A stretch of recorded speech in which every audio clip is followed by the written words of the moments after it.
লক্ষ্য থাকে অটুট, বিশ্বাস হৃদয়ে, হবেই হবেই দেখা, দেখা হবে বিজয়ে।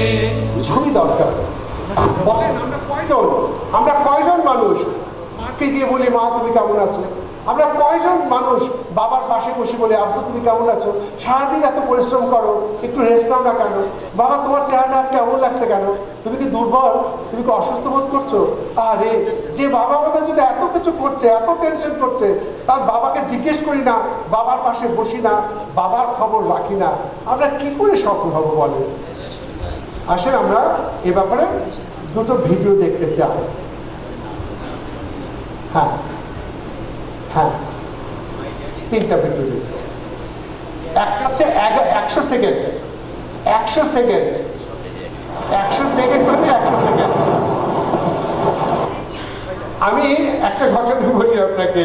ওই যে সকালে বলেছিলাম না, একটা আমার ছোট আত্মীয় পঞ্চম শ্রেণীতে বলেছিলাম, ওই ওই ওই ছোট্ট ভাগ আমার আত্মীয় তো ভাস্তি, আমি সে ভাস্তিকে এই ভিডিওটা দেখিয়েছিলাম বহু বছর আগে। 100 সেকেন্ড মানে 2 মিনিটও না। সেই ছোট্ট শিশুটি আমার ভাস্তি এই ভিডিওটা দেখে বলেছিল, দেখো লাস্টে বাবা দেখো তার সন্তানকে, তার বাচ্চাকে, ওয়াইফকে কি করে যত্ন করে রেখেছিল।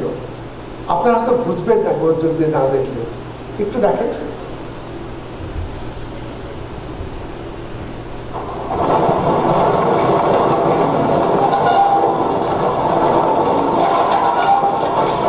ঝড় বলছে, সব কিছু উড়ে যাচ্ছে, কিন্তু একটা কাপড় উঠছে না, একটা জ্যাকেট উঠছে না, ওভারকোট সব উড়ে যাচ্ছে, ঝড়ে সব উড়ে যাচ্ছে, কিন্তু একটা ওভারকোট হচ্ছে না, শক্ত করে ধরে আছে সব কিছু।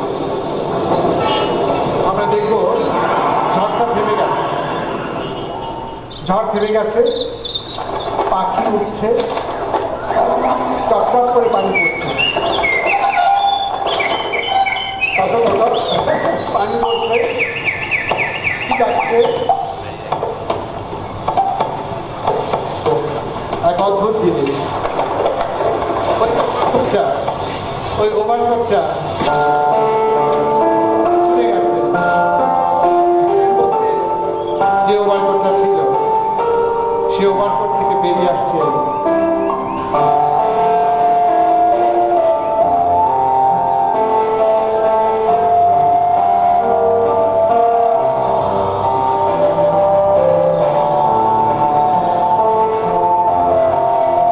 এটাই হলো বাবা। সবাইকে আগলে রাখে, সবাইকে হেফাজত করার চেষ্টা করে। আমরা দেখবো আর একটা ছবি, তারপরে আর একটা ছবি, তারপরে আমরা দেখবো এখন একটা জিনিস।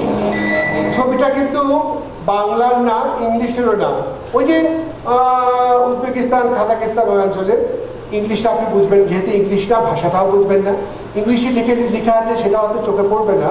আমি আপনাকে 15 সেকেন্ডে বলতে চাই।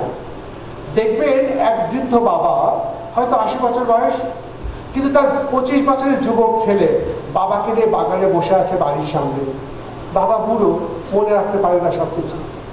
একটু পর সে বাবা তার সন্তানকে বলবে, ওটা কি? একটা চড়ুই পাখিকে দেখে বলবে, ওটা কি? তার সন্তান বলবে, চড়ুই পাখি। যেহেতু বাবার বয়স হয়ে গেছে মনে করতে পারে না, একটু পর আবার বলবে, আচ্ছা ওটা কি? ওই একই চড়ুই পাখিকে দেখে ছেলেটা বলবে, কেন তোমাকে বললাম না চড়ুই পাখি? তৃতীয়বার যখন ছেলেটা বাবা বলবে, ওটা কি? তখন ছেলেটা বলবে, কেন তোমাকে বললাম না চড়ুই পাখি? তোমাকে বললাম না চড়ুই পাখি? আর একবার যখন বলবে ওটা কি, তখন ছেলে ভীষণ কেঁপে যাবে। কেন তোমাকে একটা কথা বারবার কেন বলতে হবে? বললাম না চড়ুই পাখি। চড়ুই পাখি মানে চড়ুই পাখি, চড়ুই পাখি। কেন বুঝতে হবে? একটা কথা কবে বলতে হবে? তোমার বুঝতে ছেলে কেঁপে গেছে। সেই বাবাটা উঠে পড়ে। তখন ছেলে বলে, কোথায় যাচ্ছ? বলে, বাসায় যাচ্ছে, তুমি বসো।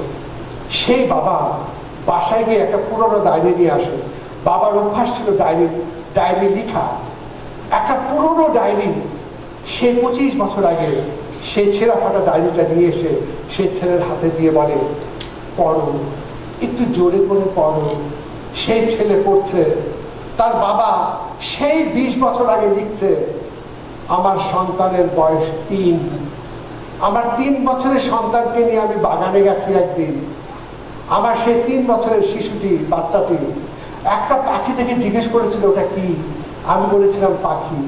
আবার ওই সন্তান আবার জিজ্ঞেস করেছিল ওটা কি, আমি বলেছিলাম পাখি। আমার এই ছেলে সন্তান, আমার সন্তান আজকে এই 3 বছর বয়সে 21 বার জিজ্ঞেস করেছিল ওটা কি, আমি 21 বার উত্তর দিয়েছি ওটা পাখি। কিন্তু একবারের জন্য আমি বিরক্ত হই নাই, রাগ করি নাই, কারণ ও আমার সন্তান, আমি তাকে ভালোবাসি। আসেন দেখুন,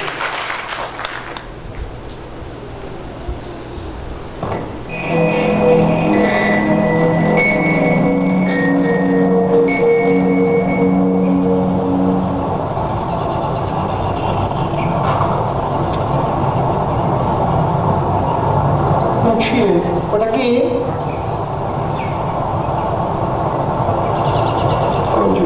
ওটা একটা পাখি।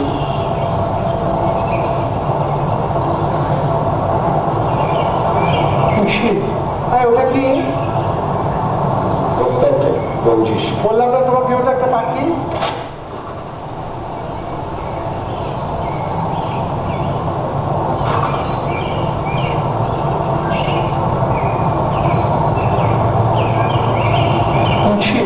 ওটা কি? তোকে বললাম না পাখি, ওটা তোকে বললাম না পাখি। পাখি একটা জিনিস কবে বলতে হয় তোমাকে? একটা জিনিসকে তোমার পাবো তো, তোকে বলতেছে পাখি। তো একটা পাখি, তো পাখির একটা পাখি বলতেছে, তুমি বুঝতেছো না? তুমি কোথায় আছো তুমি?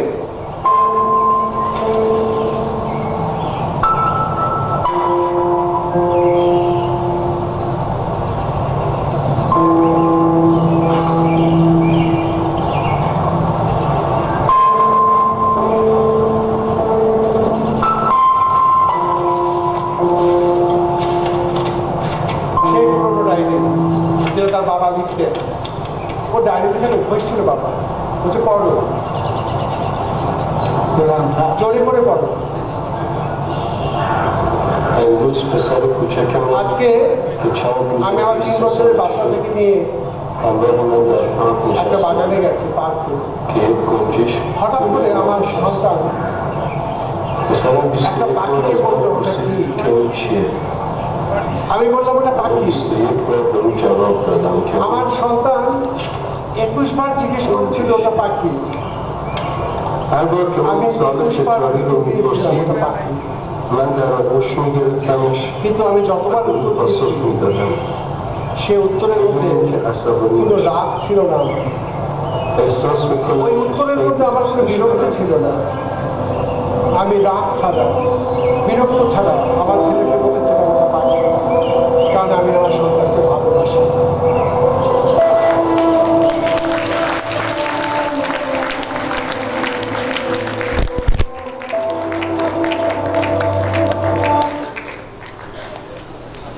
ভিডিও একদম শেষ ভিডিও। বাবার মধ্যে আমাদের দায়িত্ব কতটুকু আমরা জানি না। এখন যে ভিডিওটা দেখাবো একেবারে 3 মিনিটে, আমি 10 সেকেন্ড বাংলা করতে চাই। এটা হিন্দুদের একটা ব্যাপার, আমরা জানি যে বাবা মারা গেছে, ওরা তো একদিন সে মাঝরাতে উঠেছে পানি খেতে, হঠাৎ করে দেখে ড্রয়িং রুমে যেন কেউ বসে আছে। সেই লোকটি যিনি এখন বাবা হয়ে গেছেন, তারও সন্তান বড় হয়ে গেছে, কিন্তু ড্রয়িং রুমে আওয়াজ শুনে সে ড্রয়িং রুমে এসে দেখে তার বাবা বসে আছে। সে বলে, বাবা তুমি, আজকে তো তোমার মৃত্যুদিন না, আজকে তোমার জন্মদিনও না, তুমি আজকে এখানে বসে কেন? তো বাবা বলছে, কেন রে, আজকে ফাদার ডে না, তুই আমাকে দাওয়াত দিসনি ঠিকই, আমি ঠিকই এসেছি।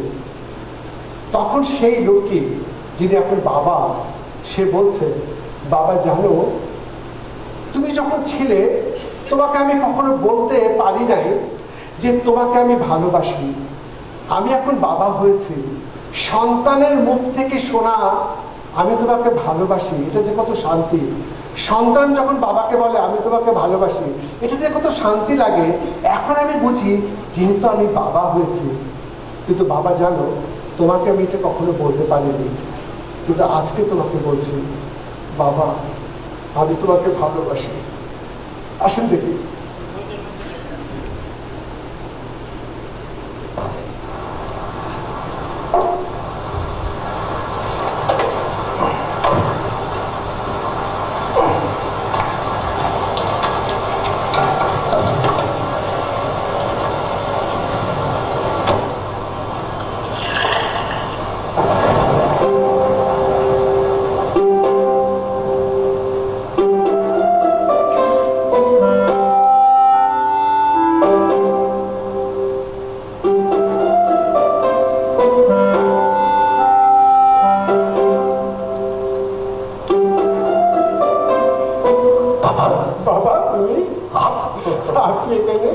भाई तूने आज मुझे कोई गिफ्ट नहीं दिया, तो खुद ही चला आया। আমি নিজেই চলে এসেছি। लेकिन आपकी बर्थडे में और बरसी में तो अभी আরে তোমার তো আজকে Father's Day है ना? তুমি কেন এসছো? सॉरी पापा। আজকে বাবা দিন না। বস বস বস বস।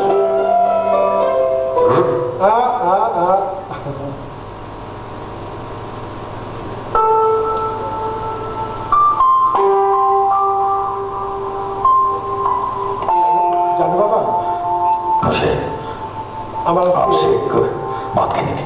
আপনাকে আজকে আমি একটা কথা বলতে চাই। आपने जीते जी আপনি যখন मैं বেঁচে कभी ছিলেন कह नहीं पाया, তখন কখনো বলতে পারিনি। আমি যখন বেঁচে ছিলাম বলতে क्योंकि পারিনি। आज मैं खुद एक पिता हूँ, কিন্তু এখন আমি নিজে একজন বাবা। तो सोच सकता हूँ कि এখন एक पिता के लिए এই যে পিতার জন্য बच्चे से सुनना বাচ্চার কাছ থেকে শোনা कैसा लगे। কেমন লাগে? मैं आपसे बेहद प्यार करता था, আমি আপনাকে অনেক ভালোবাসি বাবা। हमेशा। আমি আপনাকে সবসময় ভালোবাসতাম, এখনো ভালোবাসি।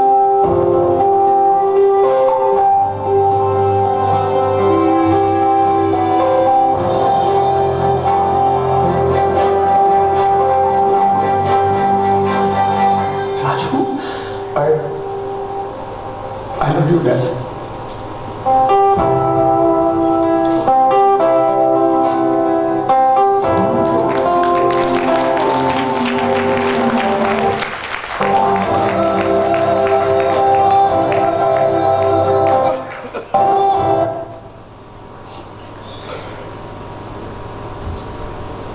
Thank you so much.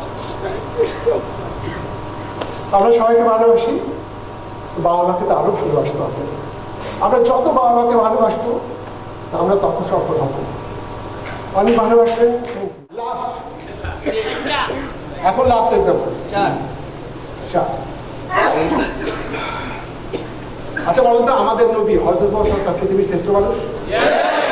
শ্রেষ্ঠ নবী? নবীর নবী? ইয়েস। Yes. পৃথিবীর শ্রেষ্ঠ মানুষ, শ্রেষ্ঠ নবী, নবীর নবী। অথচ দেখেন মানুষ তাকে কত অত্যাচার করেছে, কত নির্যাতন করেছে, লাঞ্ছিত করেছে, বঞ্চিত করেছে, আঘাতপ্রাপ্ত করেছে, রক্তাক্ত করেছে। শুধু তাই না, দন্তমত ভেঙেছে। শুধু তাই না, মক্কা থেকে ভাগায় দিছে এবং মক্কা থেকে তিনি ভেগে গেছেন। মক্কা থেকে তিনি মদিনায় কিভাবে গেছেন সেই ইতিহাস আমরা কম বেশি সবাই জানি। হযরত আলীকে শুয়ে রেখে হযরত আবু বকরের সাথে নিয়ে পাহাড়ের পর পাহাড়, ঠিক কিনা বলে? Yes! পৃথিবীর শ্রেষ্ঠ মানুষ, শ্রেষ্ঠ নবী, আল্লাহর বন্ধু। উনি তো আল্লাহকে বলতে পারতেন, হে আল্লাহ, আমি হলাম পৃথিবীর শ্রেষ্ঠ মানুষ, শ্রেষ্ঠ নবী, আমি মক্কা থেকে ভাগবো। এটা কিছুতেই হতে পারে না। পৃথিবীর শ্রেষ্ঠ মানুষ, শ্রেষ্ঠ নবী মক্কা থেকে ভেঙে মদিনায় যাবে, এ কি কখনো হয় নাকি? পৃথিবীর মানুষ কি বলবে? আমি মক্কা থেকে ভাগবো না, বরং তুমি ওদেরকেই ভাগাও। উনি কি এটা বলেছেন? কেন? কারণ উনি খুব ভালো করেই জানেন যা কিছু হচ্ছে, যা কিছু ঘটছে, ওইটাই ওই সময় আমার জন্য অ্যাকুরেট।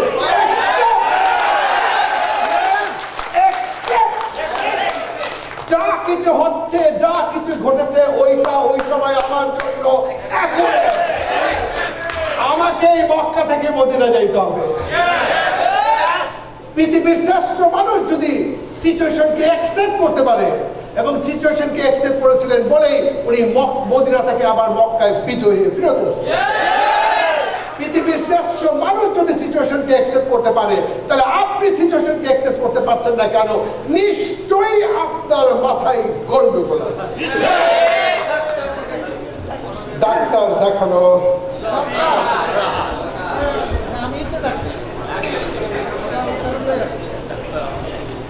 ঠিক কেটে বলো। পৃথিবীর শ্রেষ্ঠ মানুষ যদি সিচুয়েশনকে অ্যাকসেপ্ট করতে পারে, আর আমরা না মানবো না, কেন মানবো, কিসের জন্য মানবো, চলে গেল কেন, আমার কেন, আমার লিগো কেন এরকম কেন, আমি উস্তা খেয়ে পড়ে যাচ্ছিলাম কেন, এটা ভাবলে তো হবে না। আমি তো পড়ে যাই দেই ভাই, মাথা ঠান্ডা, আজকে থেকে মাথা ঠান্ডা।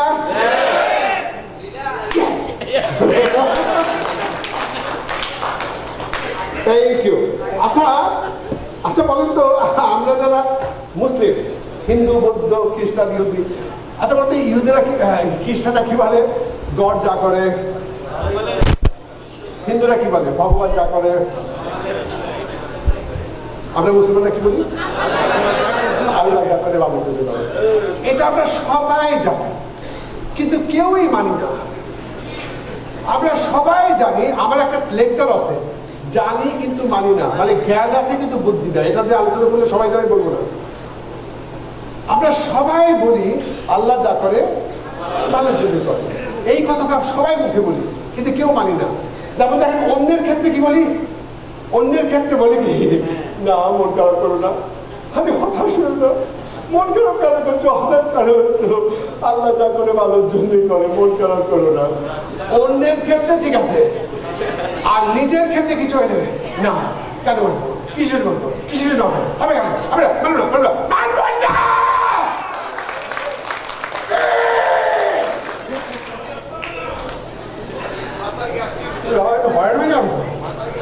এক গ্লাস করে পানিও দিচ্ছি না।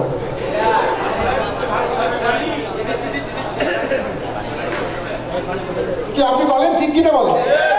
অন্যের ক্ষেত্রে কি আছে, আল্লাহ যা করে, আর নিজের কাছে কিছু হইলে মাথায় গেছে, একদম ঠিক। তাহলে আজকে থেকে মাথা ঠান্ডা থাকবে তো। কিন্তু এখন একটা মুশকিলের ব্যাপার আছে, আমি আপনাকে বলি, সত্য কথা বলি, আল্লাহ যা করে ভালোর জন্যই করে, এটা আমরা বলছি কিন্তু মানছি না। কেন জানেন? কারণ আমরা হাদিস কোরআন পড়ি না। যে ঠিক কিনা বলেন? যেই ব্যক্তিটা হাদিস কোরআন খুব ভালো করে বোঝে, বললে তো হবে না, বুঝতে হবে, তিনি কিন্তু হতাশ হন না। যেমন আমি দুটো লাইন বলি। সূরা আল মুদাসসিরে আল্লাহ বলছেন, প্রত্যেকটা মানুষ তার কর্মের জন্য সে দায়ী, নাকি আল্লাহ দায়ী? প্রত্যেকটা মানুষ তার কর্মের জন্য কে দায়ী? মানুষ দায়ী, নাকি আল্লাহ দায়ী? মানুষ দায়ী। আল্লাহ বলছেন মানুষ, আমি দায়ী না, সে দায়ী। ওকে। সূরা ইউনূস, সূরা নূহতে আল্লাহ বলছেন, আমি মানুষের প্রতি কোনো জুলুম করি নাই, ওরা নিজেরা। তাহলে আমার প্রতি যদি কোনো উল্টা পাল্টা হয়, বুঝতে পারছি আমি দায়ী, তো আমি হতাশ হচ্ছি কেন? নিশ্চয়ই আমার জন্যই হয়েছে। এটা হচ্ছে এক নম্বর বিষয়। সেকেন্ড বিষয় অন্যরকম, একটু অন্যরকম ভাবে আল্লাহ বলছেন। এটা হচ্ছে সূরা আল বাকারা 156, একটু দেখেন 156 বা 157। আল্লাহ বলছেন, আমি মানুষকে ভয়, ভীতি, জান মাল, শস্যের ক্ষতি দ্বারা পরীক্ষা করব। আপনি মানে মুহাম্মদ, আপনি তাদেরকে শুভ সংবাদ দিন যারা ধৈর্যশীল। কে বলে কথাটা? দেখছেন কি বিউটিফুল না? কি বিউটিফুল। আল্লাহ কি বলছে? আমি মানুষকে ভয়, ভীতি, জান মাল, শস্যে, ক্ষুধা দ্বারা কি করব? পরীক্ষা করব। তারপর আল্লাহ কি বলছে? আপনি মানে কি মুহাম্মদ, তাদেরকে শুভ সংবাদ দিন। যাদেরকে? যারা ধৈর্যশীল। এখান থেকে আমরা কি শিখলাম? প্রথমে শিখলাম প্রত্যেকটা মানুষ তার কর্মের জন্য সে দায়ী। আল্লাহ বলছেন আমি মানুষের মধ্যে জুলুম করি না। আর এখানে আল্লাহ কি বলছে? যে মানুষকে আমি পরীক্ষা করব। আচ্ছা বলেন তো পরীক্ষা মানে কি? পরীক্ষা মানে প্রমোশন, পরীক্ষা মানে উন্নয়ন, পরীক্ষা মানে এগিয়ে যাওয়া, পরীক্ষা মানে এই সফলতা। সুতরাং আল্লাহ যা করে ভালো করে।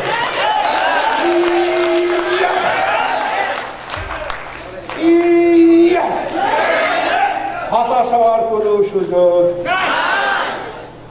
রবি পায় তালি বাজাইতেছে না,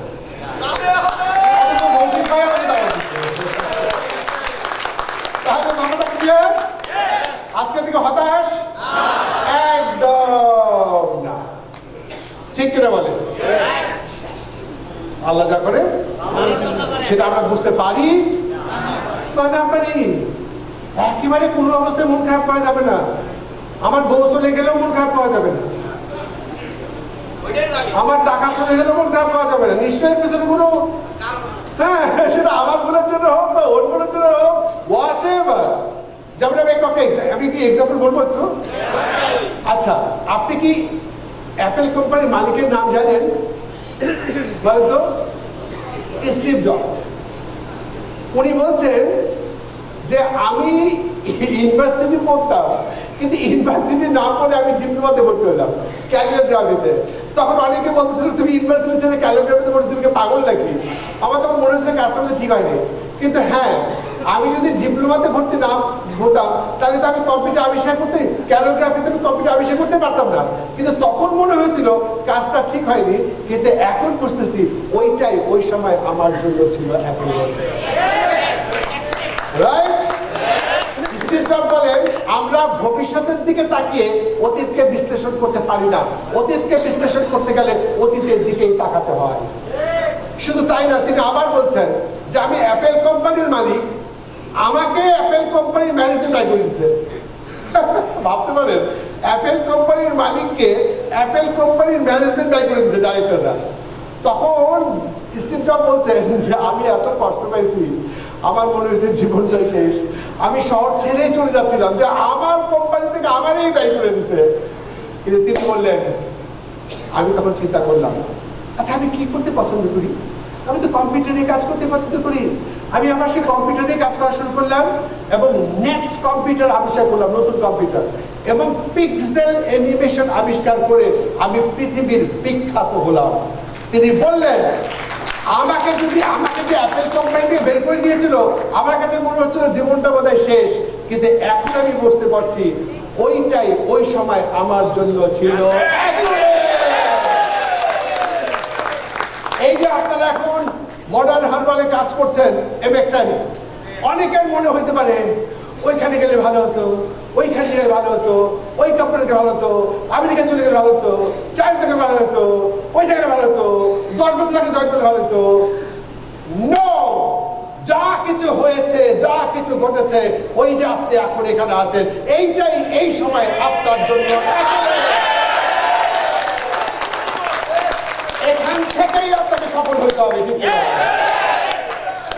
আপনাকে মনে করতে হবে যেখানে আছি এটাই আমার জন্য, আর অ্যাকুরেট না হলে আমি কেন এখানে আছি। কোনো অবস্থায় মন খারাপ করা যাবে না। ওইটা হলে ভালো হইতো, ওইখানে গেলে ভালো হইতো। যদি এরকম মাথায় আসে তাহলে আপনাকে অবশ্যই একজন মনোবিজ্ঞানীকে দেখাইতে হবে। আমার কাছেও আসতে পারে, কোনো পয়সা লাগবে। তাহলে আমাদের কি মাথা ঠিক থাকবে? একদম ঠিক। আমি কি আরো একটা এক্সাম্পল দেব? আপনারা বোধহয় ওনাকে চেনেন, আমারই এক পরিচিত। আজ থেকে 14 বছর আগে তার বাবা মা ভাই বোন কুমিল্লা যাচ্ছিল, বোধহয় আপনি ব্যক্তিটাকে চেনেন। ছেলেটি বলছে আমাকে চোখের পানি ফেলে, আলমাস ভাই, কখনো স্যার বলে, কখনো বস বলে, কখনো আলমাস ভাই বলে, বলছে স্যার আমার বাবা মা ভাই বোন সবাই গাড়িতে করে কুমিল্লায় যাওয়ার পথে ঠিক রেল লাইনের মধ্যে যখন গাড়িটা এসেছে, গাড়িটা বন্ধ হয়ে গেছে, দরজা খোলে নাই, স্টার বন্ধ হয়ে গেছে। এমন সময় ট্রেন এসে আমার ভাই বোন বাবা মা সবাই মারা গেছে। আমাকে জিজ্ঞেস করছে, স্যার এটাকে আমি কি করে অ্যাকসেপ্ট করবো?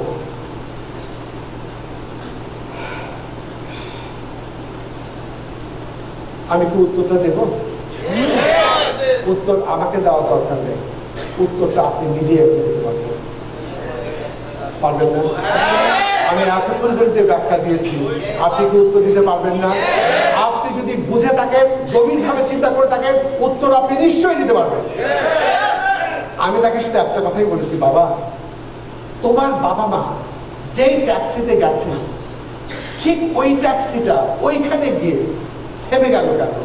অ্যাকুরেটলি ট্রেনে গিয়ে থেমে গেছে, আর অ্যাকুরেটলি ওই সময় দরজা খোলে নাই, আর অ্যাকুরেটলি ওই সময় ট্রেনটা এসে গেছে, আর অ্যাকুরেটলি 4 জন।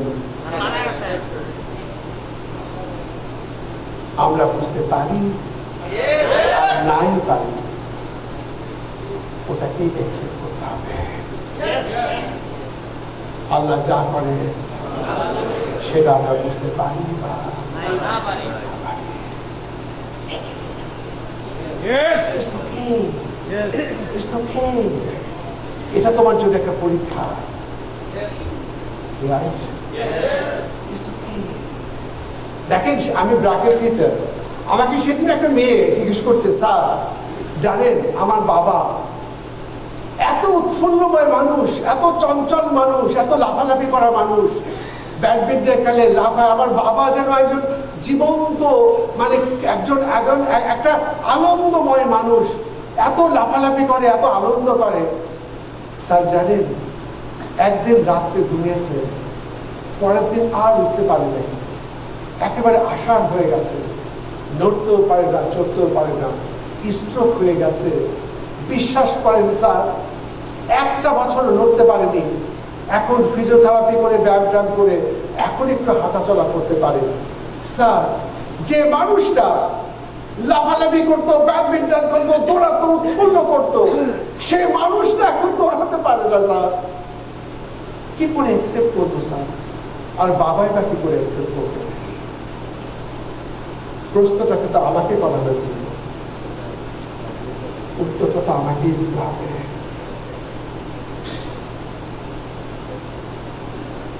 আপনারা পারবেন না? পারবেন না? আমি বললাম, দেখো বাবা, তিনি ওষুধ খেতে ভুলে যান বা প্রেশার আছে না জানুক বা জানুক, উনি 40 বছর পর্যন্ত জীবনটা যেমন আনন্দে কাটিয়েছেন, লাফালাফি করে কাটিয়েছেন, ওই যে ঘুমে গেল, ওই ওষুধ জানতেন না যে প্রেশার আছে, অথবা ওষুধ খাক বা না খাক, ওই যে ওই দিন যে ঘটনা ঘটেছে ওইটাই কিন্তু ওই সময় তার জন্য করেছিল। এখন যে নতুন জীবন, এটা তার একটা নতুন পরীক্ষা, নতুন জীবন, ওটাকেই তোমাকে অ্যাকসেপ্ট করে এগোতে হবে। ঠিক কিনা বলো? যেমন দেখেন, আপনার মডার্ন হারবারে কাজ করছেন, মডার্ন হারবার মতি ভাইকে, আলমগীর মতি ভাইকে আমি আজকে থেকে না, আপনাদের চেয়ে আগে চিনি। আমি ওনার সাথে 10 বছর আগে একসাথে টেলিভিশনে কাজও করেছি, টক শো করেছি, রাইট? আমাকে নিয়ে তিনি টক শো করেছেন টেলিভিশনে, আমরা একসাথে বসে অনেক কাজ করেছি। অনেকদিন পর আমার সাথে ওনার দেখা হলো, প্রায় 15-20 বছর পর। আমাকে উনি অনেক স্নেহ করেন, অনেক ভালোবাসেন।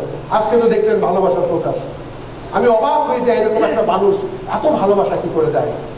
আমি ওনাকে চিনি, উনি কত কষ্ট করে, কত পরিশ্রম করে, কত বড় বড় বাংলাদেশের সেরা ব্যক্তিদের, নিউট্রিশনিস্টদেরকে নিয়ে টপ লেভেলের ফার্স্ট ক্লাস ফার্স্ট টেকনোলজিতে দিয়ে উনি এই গবেষণা কেন্দ্রটা তৈরি করেছেন, মডার্ন হারবারটা।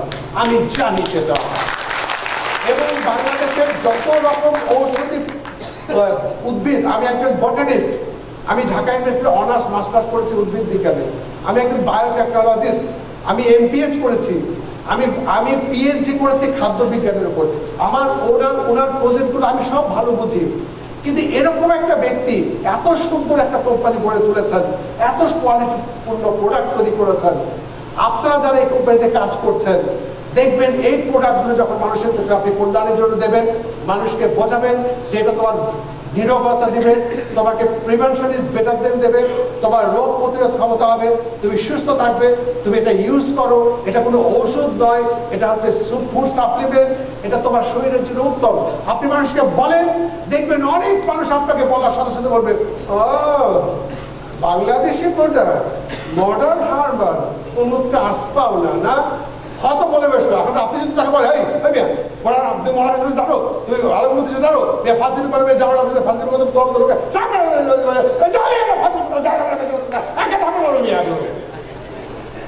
আপনি যদি এরকম ব্যবহার করেন তাহলে তো আপনি ব্যবসা করতেই পারবেন না। আপনাকে মনে করতে হবে ও যা কিছু বলল যা কিছু করলো ওইটা ওই সময় আপনার জন্য রাইট। তখন আপনাকে কি করতে হবে? আপনাকে তখন বলতে হবে ও বাবা তোমার কাছে তো আমি ঢুকি চা খাবা না কফি খাবা নাকি চটপটি রাইট। আপনাকে বললো খারাপ কথা আপনি তখন কি বলবেন ওই মেয়ে ফাজলে তুই বড় জানো বলছো জানো রাজ্য শাসন জানবে খাবো না তো তাদের ব্যয় দেখতে থাকেন তাহলে আপনি ব্যবসায় করতে পারবেন না। আপনাকে মনে করতে হবে ও যা কিছু বললো যা কিছু করলো ওইটা ওই সময় আমার জন্য কারণ ও তো বোঝে না আমি তো বুঝি ও তো অজ্ঞ। তখন আমরা কি করতে হবে? তোমার মাথায় তো অনেক বুদ্ধি এত বুদ্ধি রাখো কোথায়? চলো চলো কফি ঠিক কিনা বলেন? তখন সে মনে করে কি বলবে কি যে একটা বললাম বলতে কি বলতাম মিষ্টি খাওয়াতে চাইছে ভাই ঠিক কিনা বলেন? বিনয় দেখাতে হবে। ও বোঝেন আপনি তো বোঝেন নাকি? তাহলে আজকে থেকে মাথা এখন একটা মেয়ের মতো আই লাভ ইউ আর অনেকে বলে তুমি বলতে না না আমি আপনাদের সবাইকে অনেক ভালোবাসি বিশ্বাস করেন আপনাদেরকে আমি ভালোবাসি থ্যাংক ইউ। যদি লক্ষ্য থাকে অটুট